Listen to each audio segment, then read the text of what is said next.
Chapter 26, From the Red Sea to Sinai. This chapter is based on Exodus 15, 22 to 27, and chapters 16 to 18. From the Red Sea, the hosts of Israel again set forth on their journey, under the guidance of the pillar of cloud. The scene around them was most dreary. Bare, desolate-looking mountains, barren plains, and the sea stretching far away, its shores strewn with the bodies of their enemies. Yet they were full of joy in the consciousness of freedom, and every thought of discontent was hushed. But for 3 days, as they journeyed, they could find no water. The supply which they had taken with them was exhausted. There was nothing to quench their burning thirst as they dragged wearily over the sunburnt plains. Moses, who was familiar with this region, knew what the others did not, that at Marah, the nearest station where springs were to be found, the water was unfit for use. With intense anxiety he watched the guiding cloud. With a sinking heart he heard the glad shout, "Water! Water!" echoed along the line. Men, women, and children in joyous haste crowded to the fountain, when lo, a cry of anguish burst forth from the host. The water was bitter. In their horror and despair they reproached Moses for having led them in such a way, not remembering that the divine presence in that mysterious cloud had been leading him as well as them. In his grief at their distress, Moses did what they had forgotten to do. He cried earnestly to God for help, and the Lord showed him a tree which, when he had cast into the waters were made sweet. Here the promise was given to Israel through Moses, "If thou wilt diligently hearken to the voice of the Lord thy God, and wilt do that which is right in his sight, and wilt give ear to his commandments, and keep all his statutes, I will put none of these diseases upon thee which I have brought upon the Egyptians, for I am the Lord that healeth thee." From Marah the people journeyed to Elim, where they found 12 wells of water and 70 palm trees. Here they remained several days before entering the wilderness of Sin. When they had been a month absent from Egypt, they made their first encampment in the wilderness. Their store of provisions had now begun to fail. There was scanty herbage in the wilderness, and their flocks were diminishing. How was food to be supplied for these vast multitudes? Doubts filled their hearts, and again they murmured. Even the rulers and elders of the people joined in complaining against the leaders of God's appointment. "Would to God we had died by the hand of the Lord in the land of Egypt, when we sat by the flesh pots, and when we did eat bread to the full. For ye have brought us forth into this wilderness to kill this whole assembly with hunger." They had not as yet suffered from hunger. Their present wants were supplied, but they feared for the future. They could not understand how these vast multitudes were to subsist in their travels through the wilderness, and in imagination they saw their children famishing. The Lord permitted difficulties to surround them, and their supply of food to be cut short, that their hearts might turn to Him who had hitherto been their deliverer. If in their want they would call upon Him, He would still grant them manifest tokens of His love and care. He had promised that if they would obey His commandments, no disease should come upon them, and it was sinful unbelief on their part to anticipate that they or their children might die of hunger. God had promised to be their God, to take them to Himself as a people, and to lead them to a large and good land. But they were ready to faint at every obstacle encountered in the way to that land. In a marvelous manner He had brought them out from their bondage in Egypt, that He might elevate and ennoble them and make them a praise in the earth. But it was necessary for them to encounter difficulties and to endure privations. God was bringing them from a state of degradation and fitting them to occupy an honorable place among the nations and to receive important and sacred trusts. Had they possessed faith in Him, in view of all that He had wrought for them, they would cheerfully have borne inconvenience, privation, and even real suffering, but they were unwilling to trust the Lord any further than they could witness the continual evidences of His power. They forgot their bitter service in Egypt. They forgot the goodness and power of God displayed in their behalf in their deliverance from bondage. They forgot how their children had been spared when the destroying angel slew all the firstborn of Egypt. They forgot the grand exhibition of divine power at the Red Sea. They forgot that while they had crossed safely in the path that had been opened for them, the armies of their enemies attempting to follow them had been overwhelmed by the waters of the sea. They saw and felt only their present inconveniences and trials, and instead of saying, "God has done great things for us, whereas we were slaves, He is making of us a great nation," they talked of the hardness of the way, and wondered when their weary pilgrimage would end. The history of the wilderness life of Israel was chronicled for the benefit of the Israel of God to the close of time. The record of God's dealings with the wanderers of the desert in all their marchings to and fro, in their exposure to hunger, thirst, and weariness, and in the striking manifestations of His power for their relief, is fraught with warning and instruction for His people in all ages. The varied experience of the Hebrews was a school of preparation for their promised home in Canaan.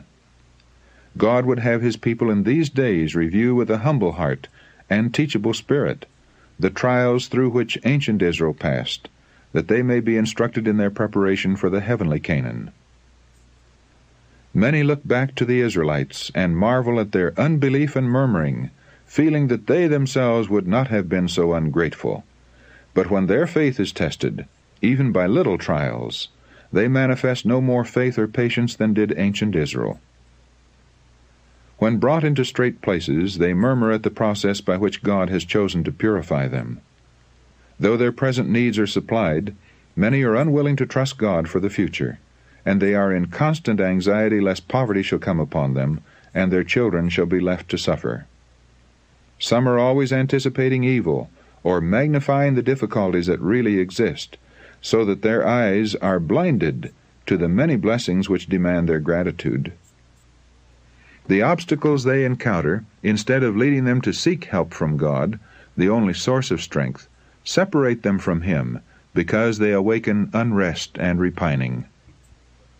Do we well to be thus unbelieving? Why should we be ungrateful and distrustful?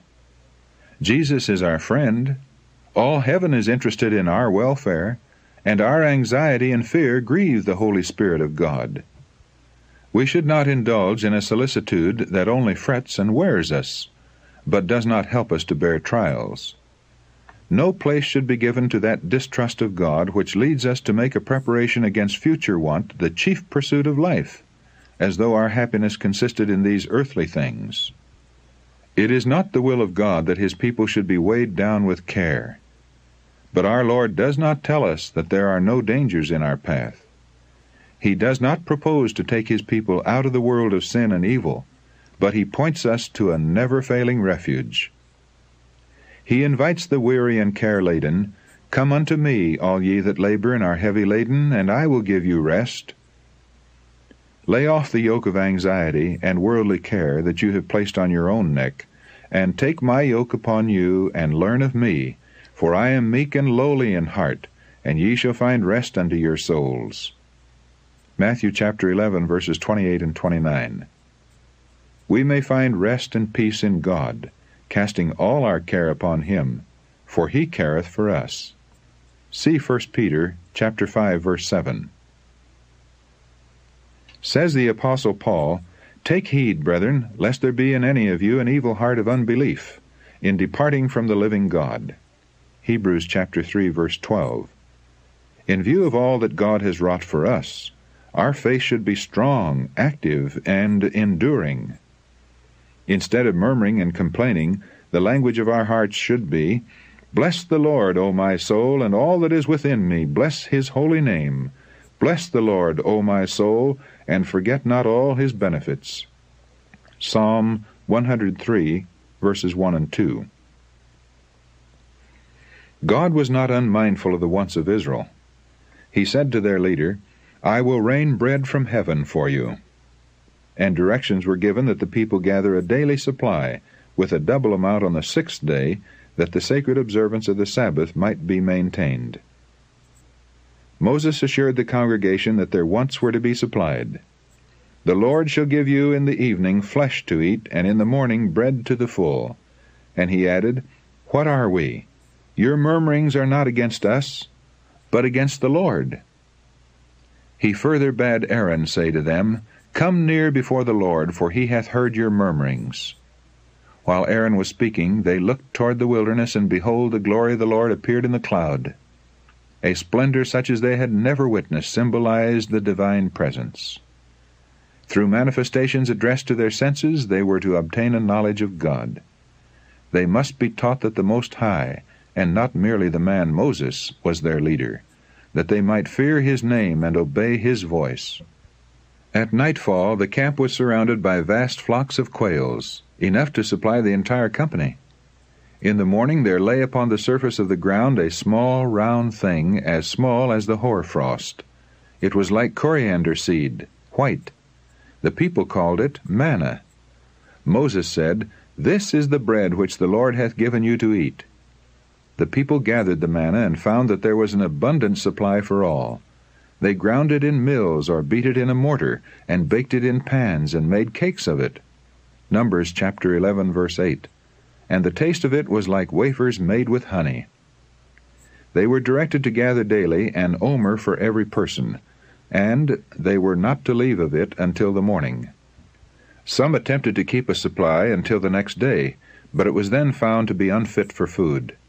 The provision for the day must be gathered in the morning, for all that remained upon the ground was melted by the sun. In the gathering of the manna, it was found that some obtained more and some less than the stipulated amount. But when they did meet it with an omer, he that gathered much had nothing over, and he that gathered little had no lack. An explanation of this scripture, as well as a practical lesson from it, is given by the Apostle Paul in his second epistle to the Corinthians. He says, I mean not that other men be eased, and ye burdened, but by an equality, that now at this time your abundance may be a supply for their want, that their abundance also may be a supply for your want, that there may be equality, as it is written, He that hath gathered much had nothing over, and he that had gathered little had no lack. 2 Corinthians chapter 8, verses 13 to 15. On the 6th day the people gathered 2 omers for every person. The rulers hastened to acquaint Moses with what had been done. His answer was, This is that which the Lord has said, Tomorrow is the rest of the holy Sabbath unto the Lord. Bake that which ye will bake today, and seethe that ye will seethe, and that which remaineth over lay up for you to be kept until the morning. They did so, and found that it remained unchanged. And Moses said, Eat that today, for today is a Sabbath unto the Lord. Today ye shall not find it in the field. 6 days ye shall gather it, but on the 7th day, which is the Sabbath, in it there shall be none. God requires that his holy day be as sacredly observed now as in the time of Israel. The command given to the Hebrews should be regarded by all Christians as an injunction from Jehovah to them. The day before the Sabbath should be made a day of preparation, that everything may be in readiness for its sacred hours. In no case should our own business be allowed to encroach upon holy time. God has directed that the sick and suffering be cared for. The labor required to make them comfortable is a work of mercy and no violation of the Sabbath. But all unnecessary work should be avoided. Many carelessly put off till the beginning of the Sabbath little things that might have been done on the day of preparation. This should not be. Work that is neglected until the beginning of the Sabbath should remain undone until it is past. This course might help the memory of those thoughtless ones, and make them careful to do their own work on the 6 working days. Every week during their long sojourn in the wilderness, the Israelites witnessed a 3-fold miracle, designed to impress their minds with the sacredness of the Sabbath. A double quantity of manna fell on the 6th day, none on the 7th. And the portion needed for the Sabbath was preserved sweet and pure, when, if any were kept over at any other time, it became unfit for use. In the circumstances connected with the giving of the manna, we have conclusive evidence that the Sabbath was not instituted, as many claim, when the law was given at Sinai. Before the Israelites came to Sinai, they understood the Sabbath to be obligatory upon them. In being obliged to gather every Friday a double portion of manna in preparation for the Sabbath, when none would fall, the sacred nature of the day of rest was continually impressed upon them. And when some of the people went out on the Sabbath to gather manna, the Lord asked, How long refuse ye to keep my commandments and my laws? The children of Israel did eat manna 40 years, until they came to a land inhabited. They did eat manna until they came unto the borders of the land of Canaan. For 40 years they were daily reminded by this miraculous provision of God's unfailing care and tender love. In the words of the psalmist, God gave them of the corn of heaven. Man did eat angels' food. Psalm 78, verses 24 and 25. That is, food provided for them by the angels. Sustained by the corn of heaven, they were daily taught that, having God's promise, they were as secure from want as if surrounded by fields of waving grain on the fertile plains of Canaan. The manna falling from heaven for the sustenance of Israel was a type of him who came from God to give life to the world. Said Jesus, I am that bread of life. Your fathers did eat manna in the wilderness, and are dead. This is the bread which cometh down from heaven. If any man eat of this bread, he shall live forever. And the bread that I will give is my flesh, which I will give for the life of the world. John chapter 6, verses 48 to 51. And among the promises of blessing to God's people in the future life it is written, To him that overcometh will I give to eat of the hidden manna. Revelation chapter 2, verse 17. After leaving the wilderness of sin, the Israelites encamped in Rephidim. Here there was no water, and again they distrusted the providence of God. In their blindness and presumption, the people came to Moses with the demand, Give us water that we may drink. But his patience failed not. Why chide ye with me, he said, Wherefore do ye tempt the Lord? They cried in anger, Wherefore is this, that thou hast brought us up out of Egypt, to kill us and our children and our cattle with thirst? When they had been so abundantly supplied with food, they remembered with shame their unbelief and murmurings, and promised to trust the Lord in the future. But they soon forgot their promise, and failed at the first trial of their faith. The pillar of cloud that was leading them seemed to veil a fearful mystery. And Moses, who was he? They questioned, and what could be his object in bringing them from Egypt? Suspicion and distrust filled their hearts, and they boldly accused him of designing to kill them and their children by privations and hardships, that he might enrich himself with their possessions. In the tumult of rage and indignation they were about to stone him. In distress Moses cried to the Lord, What shall I do unto this people? He was directed to take the elders of Israel and the rod wherewith he had wrought wonders in Egypt, and to go on before the people. And the Lord said unto him, Behold, I will stand before thee there upon the rock in Horeb, and thou shalt smite the rock, and there shall come water out of it, that the people may drink. He obeyed, and the waters burst forth in a living stream that abundantly supplied the encampment. Instead of commanding Moses to lift up his rod and call down some terrible plague, like those on Egypt, upon the leaders in this wicked murmuring, the Lord in his great mercy made the rod his instrument to work their deliverance. He clave the rocks in the wilderness, and gave them drink as out of the great depths. He brought streams also out of the rock, and caused waters to run down like rivers. Psalm 78, verses 15 and 16. Moses smote the rock, but it was the Son of God who, veiled in the cloudy pillar, stood beside Moses and caused the life-giving water to flow. Not only Moses and the elders, but all the congregation who stood at a distance, beheld the glory of the Lord. But had the cloud been removed, they would have been slain by the terrible brightness of him who abode therein. In their thirst the people had tempted God, saying, Is the Lord among us or not? If God has brought us here, why does he not give us water as well as bread? The unbelief thus manifested was criminal, and Moses feared that the judgments of God would rest upon them. And he called the name of the place Massah, temptation, and Meribah, chiding, as a memorial of their sin. A new danger now threatened them. Because of their murmuring against him, the Lord suffered them to be attacked by their enemies. The Amalekites, a fierce, warlike tribe inhabiting that region, came out against them and smote those who, faint and weary, had fallen into the rear.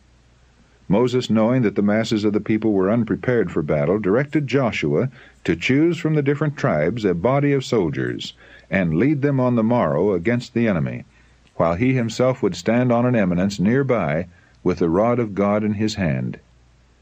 Accordingly, the next day Joshua and his company attacked the foe, while Moses and Aaron and Hur were stationed on a hill overlooking the battlefield. With arms outstretched toward heaven, and holding the rod of God in his right hand, Moses prayed for the success of the armies of Israel. As the battle progressed, it was observed that so long as his hands were reaching upward, Israel prevailed, but when they were lowered, the enemy was victorious. As Moses became weary, Aaron and Hur stayed up his hands until the going down of the sun, when the enemy was put to flight.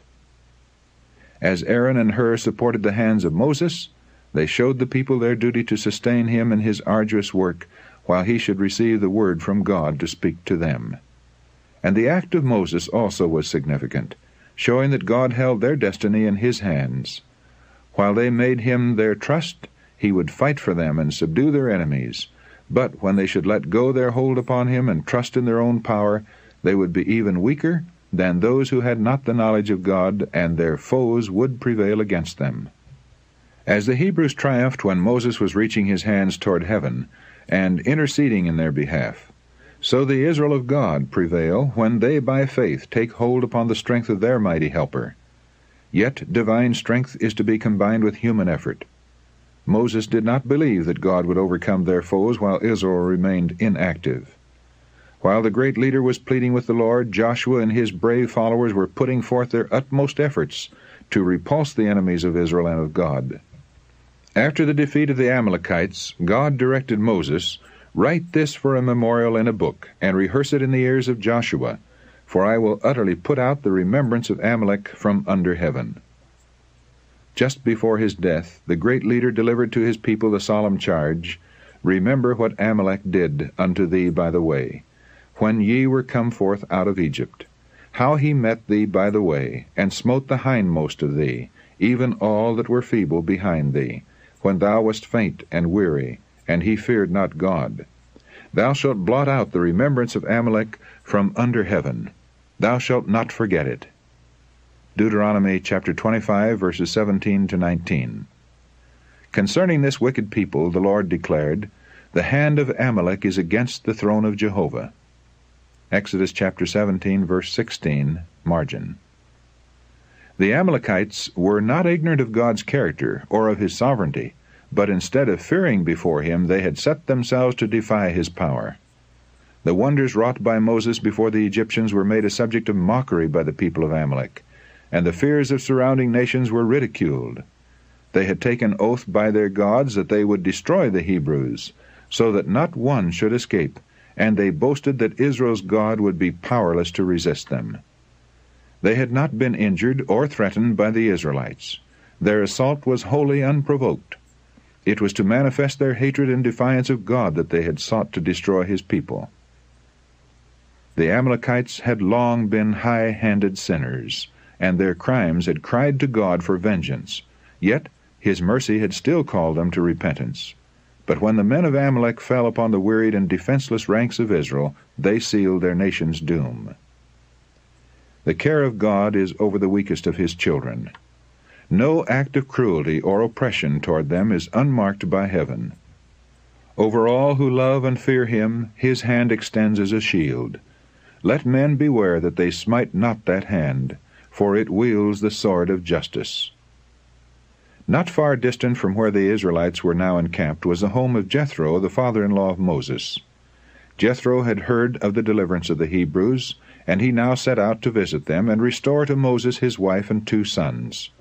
The great leader was informed by messengers of their approach, and he went out with joy to meet them, and the first greetings over, conducted them to his tent.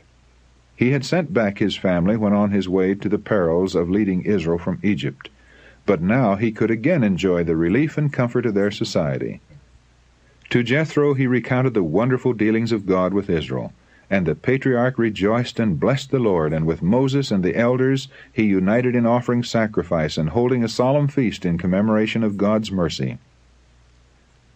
As Jethro remained in the camp, he soon saw how heavy were the burdens that rested upon Moses. To maintain order and discipline among that vast, ignorant, and untrained multitude was indeed a stupendous task. Moses was their recognized leader and magistrate, and not only the general interests and duties of the people, but the controversies that arose among them were referred to him. He had permitted this, for it gave him an opportunity to instruct them. As he said, "I do make them know the statutes of God and his laws." But Jethro remonstrated against this, saying, "This thing is too heavy for thee. Thou art not able to perform it thyself alone. Thou wilt surely wear away." And he counseled Moses to appoint proper persons as rulers of thousands, and others as rulers of hundreds, and others of tens. They should be able men, such as fear God, men of truth, hating covetousness. These were to judge in all matters of minor consequence, while the most difficult and important cases should still be brought before Moses, who was to be to the people, said Jethro, to Godward, that thou mayest bring the causes unto God. And thou shalt teach them ordinances and laws, and shalt show them the way wherein they must walk, and the work that they must do. This counsel was accepted, and it not only brought relief to Moses, but resulted in establishing more perfect order among the people. The Lord had greatly honored Moses, and had wrought wonders by his hand, but the fact that he had been chosen to instruct others did not lead him to conclude that he himself needed no instruction. The chosen leader of Israel listened gladly to the suggestions of the godly priest of Midian, and adopted his plan as a wise arrangement. From Rephidim the people continued their journey, following the movement of the cloudy pillar. Their route had led across barren plains, over steep ascents, and through rocky defiles. Often as they had traversed the sandy wastes, they had seen before them rugged mountains like huge bulwarks piled up directly across their course, and seeming to forbid all further progress. But as they approached, openings here and there appeared in the mountain wall, and beyond, another plain opened to view. Through one of the deep gravelly passes they were now led. It was a grand and impressive scene. Between the rocky cliffs, rising hundreds of feet on either side, flowed in a living tide, far as the eye could reach, the hosts of Israel with their flocks and herds. And now before them in solemn majesty Mount Sinai lifted its massive front. The cloudy pillar rested upon its summit, and the people spread their tents upon the plain beneath. Here was to be their home for nearly a year. At night the pillar of fire assured them of the divine protection, and while they were locked in slumber the bread of heaven fell gently upon the encampment. The dawn gilded the dark ridges of the mountains, and the sun's golden rays pierced the deep gorges, seeming to these weary travelers like beams of mercy from the throne of God. On every hand vast rugged heights seemed in their solitary grandeur to speak of eternal endurance and majesty. Here the mind was impressed with solemnity and awe. Man was made to feel his ignorance and weakness in the presence of him who weighed the mountains in scales and the hills in a balance. Isaiah chapter 40, verse 12. Here Israel was to receive the most wonderful revelation ever made by God to man. Here the Lord had gathered his people, that he might impress upon them the sacredness of his requirements, by declaring with his own voice his holy law. Great and radical changes were to be wrought in them, for the degrading influences of servitude and long-continued association with idolatry had left their mark upon the habits and character. God was working to lift them to a higher moral level by giving them a knowledge of himself.